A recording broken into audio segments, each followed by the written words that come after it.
Okay, students. Now, today's topic is about the transport of gases, oxygen and the carbon dioxide. Now, alveolar air. Okay, cavity of the alveolus filled with the air. Okay, and that amount of the oxygen, how it is transported to the body tissues. At the same time, carbon dioxide, how it is enters into the region of the lungs. Okay, this is an account about the transport of the gases.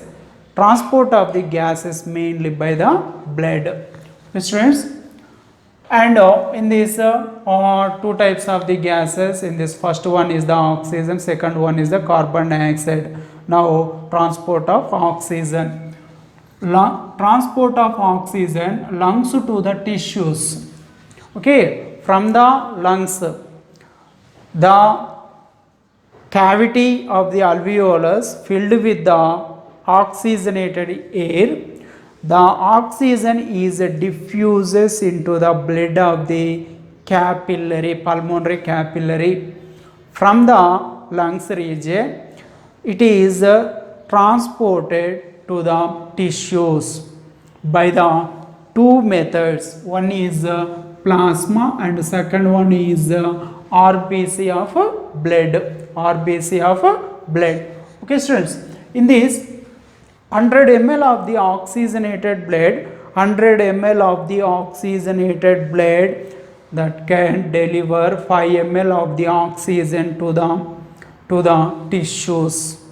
100 ml of the oxygenated blood can deliver 5 ml of the oxygen to the tissues. Okay, students, through the blood. And another transport of the oxygen by plasma by RBC. Transport of the oxygen by the plasma. 3% of the oxygen carries to the tissues by the plasma in the dissolved state. Which is the oxygen is dissolved in plasma of the blood. In this way, 3% of the oxygen is transported to the tissues. And another by red blood cells, erythrocytes. These are the RBC. RBC carries 97% of the oxygen to the tissues, body tissues. Okay, students. And already you know about the hemoglobin. What about the hemoglobin? Hemoglobin is the red colored pigment present in the RBC. It is the chromoprotein, helps in transport of the oxygen through the blood to the tissues. The molecular weight of the hemoglobin is 68,000 Daltons. Each one of the hemoglobin molecule that contains 4 ferrous ions. Each one of the ion that is binds with the one molecule of the oxygen. So each hemoglobin molecule that is binds with the 4 molecules of the oxygen. Okay, students, when the hemoglobin is binds with the oxygen and form the oxyhemoglobin. Next, in this, students, binding of the oxygen with the hemoglobin is related on the partial pressure of the oxygen.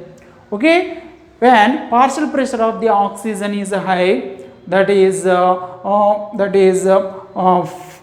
helps to formation of the oxyhemoglobin.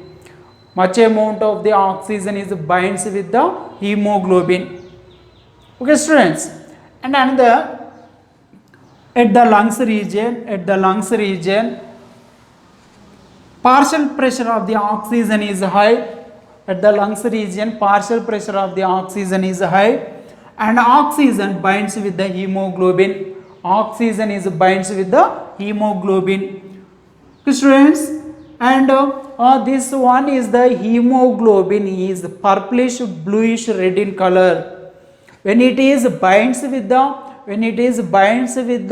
oxygen to form the oxyhemoglobin, it is bright red in color. Oxyhemoglobin is bright red in color. Hemoglobin is purplish bluish red in color. Students, and to form the oxyhemoglobin, one of the hemoglobin molecule binds with 4 molecules of oxygen and forms the oxyhemoglobin. And what about the situation available in the tissues? What about the situation present in the tissues? In the tissues, partial pressure of the oxygen is low. Partial pressure of the oxygen is low because of oxygen utilized by the cells for breakdown, chemical breakdown of the food particles, oxidation of the food particles, catabolic reactions on the food particles, okay, to release temperature, okay students, to produce ATP energy molecules. And at that region, partial pressure of the carbon dioxide is also high, okay students. This is causes for the divides of the dissociation of the oxyhemoglobin into hemoglobin and the oxygen. This is the oxygen is delivered to the tissues, delivered to the cells. And another factors, what are the factors that affects the formation and the dissociation of the oxyhemoglobin? Separation of the oxygen with the hemoglobin. Dissociation means, association means oxygen combines with the hemoglobin. Okay, some amount of the factors determine the dissociation and another formation, association of the oxyhemoglobin.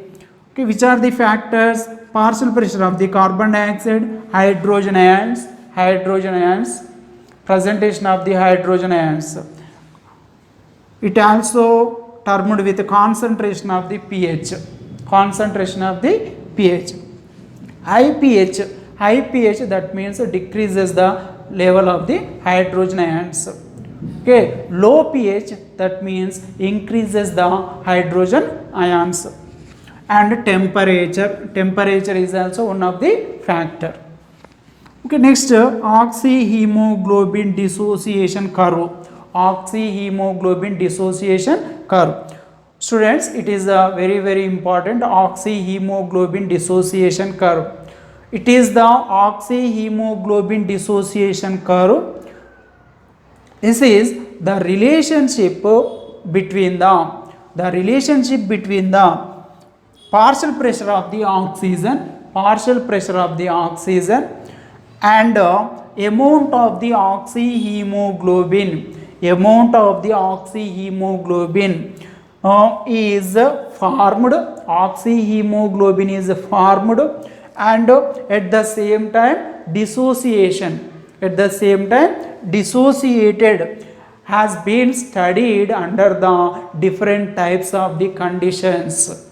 Okay students, and at that time sigmoid curve is obtained. Sigmoid curve is obtained when it is percentage saturation of the oxyhemoglobin is plotted against with the partial pressure of the oxygen in mmHg. That is called oxyhemoglobin dissociation curve. Okay students, another students, some amount of the factors studying the some amount of the factors helpful for studying the oxyhemoglobin dissociation curve. Some amount of the factor that determine the association of the oxyhemoglobin dissociation curve.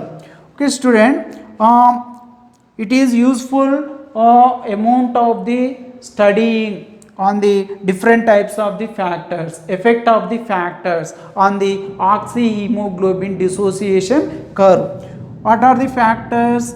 PCO2, partial pressure of the carbon dioxide, pH, okay students, and power of hydrogen ions, and under temperature.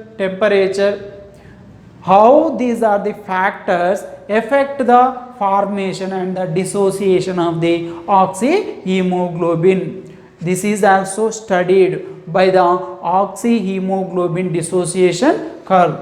This students, in this is in the alveoli, in the lungs region, where the pH is high and partial pressure of the carbon dioxide is low in the alveoli, and at the same time temperature is also low at the region of alveoli. These are the conditions are available. These are the conditions are available at the region of the alveoli.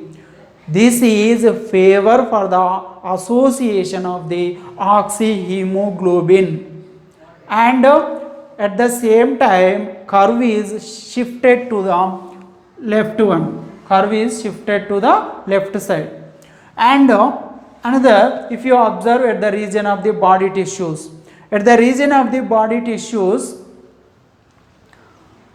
which are the factors are available, which type of the condition is available?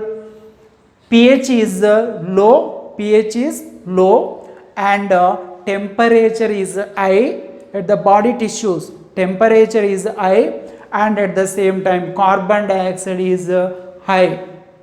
Okay students, which is temperature and carbon dioxide both are present at the level of eye level. Both are present at eye level because cellular respiration, internal respiration is completed. These are the situations are favorable for the dissociation of the oxygen with the hemoglobin. Dissociation of the oxyhemoglobin.